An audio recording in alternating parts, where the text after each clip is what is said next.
ফ্যাসিস্টের রক্তচক্ষুকে উপেক্ষা করে টানা ১৩ বছর গুম হওয়া মানুষের পরিবারের পাশে দাঁড়িয়ে যে মানুষটি লড়াই করে গেছেন, তার নাম কি আজ মিডিয়ার শিরোনামে আছে?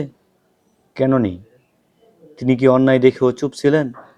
তিনি কি শুধু একটি দলের মানুষের জন্য লড়েছিলেন, নাকি তিনি দাঁড়িয়েছিলেন প্রতিটি নিখোঁজ মানুষের মায়ের কান্নার পাশে? তাহলে আজ নীরবতা কেন? শুধু তিনি বিএনপি করেন বলেই? এটাই কি আমাদের ন্যায় বিচারের মানদণ্ড? মানুষের অবদান কি দলীয় পরিচয়ের বা দাঁড়িপাল্লায় মাপা হবে? এই নিকৃষ্ট রাজনৈতিক হিসাব নিকাশের আড়ালে আমরা কি এক সাহসী কণ্ঠকে স্তব্ধ করে দিচ্ছি না? আমরা হয়তো আজ স্বস্তিতে আছি, কিন্তু বয় এখনো শেষ হয়নি। ফেসিবাদের ছায়া এখনো আমাদের মনে আতঙ্ক যোগায়। তবু সাহস পাই, কারণ আমাদের একজন সানজিদা ইসলাম তুলি আছেন।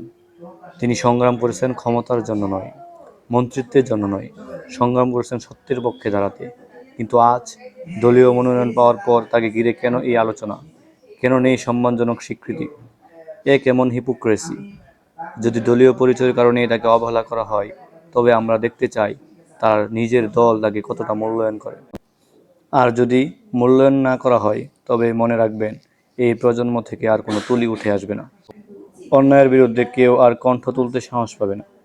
আগুনের সেই দিনগুলোর কথা ভুলে যাবেন না। মনে রাখবেন সেই সাহসী কণ্ঠকে। মনে রাখবেন সংগ্রামের নাম সানজিদা ইসলাম তুলি।